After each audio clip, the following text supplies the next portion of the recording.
लाभ नहीं करेंगे।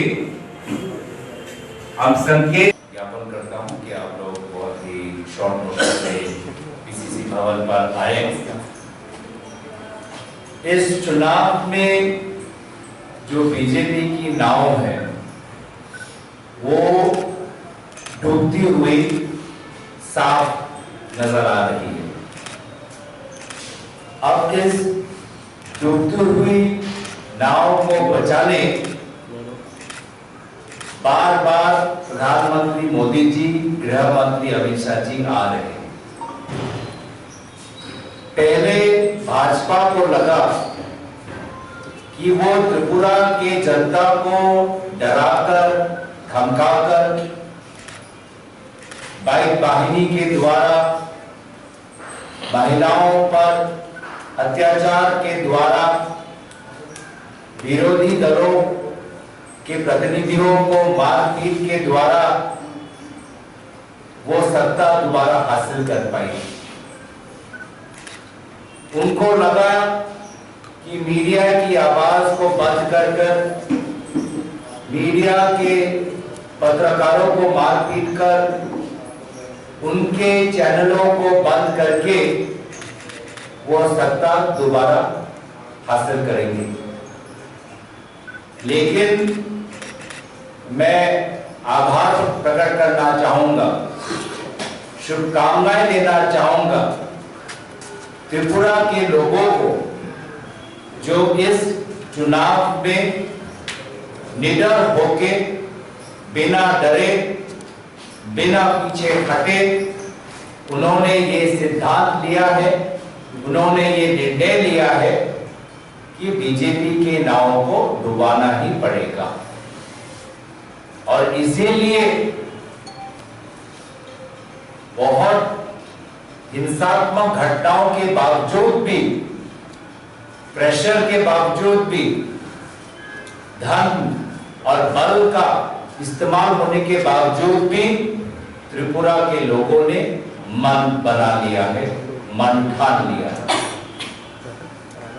तो अब भाजपा क्या करती है? पैसों के दम पर नहीं जीत सकती, बाहुबली के दम पर नहीं जीत सकती, गृह मंत्री और अमित शाह जी और प्रधानमंत्री मोदी जी के चेहरे पर नहीं जीत रही। तो अब उनकी नई कोशिश क्या है कि सरकार के और चुनाव आयोग के बड़े बड़े अफसरों पर दबाव बनाओ, माहौल ऐसा बने कि चुनाव आयोग के श्रेष्ठ पदाधिकारी, पुलिस के श्रेष्ठ अफसर अपना कर्तव्य नहीं निभा पाए, उनका राजनीतिक इस्तेमाल हो। अब ये भाजपा की नई चाल है। हमें पता चला है खास सूत्रों से कि 11 फरवरी के रात को लगभग 12:30 बजे गृह मंत्री अमित शाह जी चुनाव आयोग और पुलिस के बड़े बड़े अफसरों के साथ छुपके बैठते हैं, मीटिंग करते हैं। ये रात के 12:30 बजे छुपके चुनाव आयोग और पुलिस अफसरों के बड़े बड़े अफसरों से मिलने का कारण क्या है?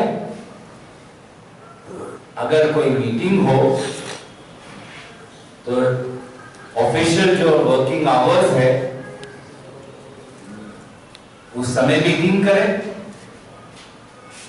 अगर गृह मंत्री रिव्यू ले रहे हैं तो एक ऑफिशियल मीटिंग करें ताकि मीडिया को भी खबर पता हो, ताकि मीडिया भी आए, सवाल पूछे कि मीटिंग में क्या चर्चा हुई, क्या निर्णय हुआ। तो ये जो छुपके रात को मीटिंग हो रहा है, इससे साफ साफ जाहिर होता है चुनाव आयोग और बड़े बड़े पुलिस अधिकारियों पर दबाव बनाया जा रहा है।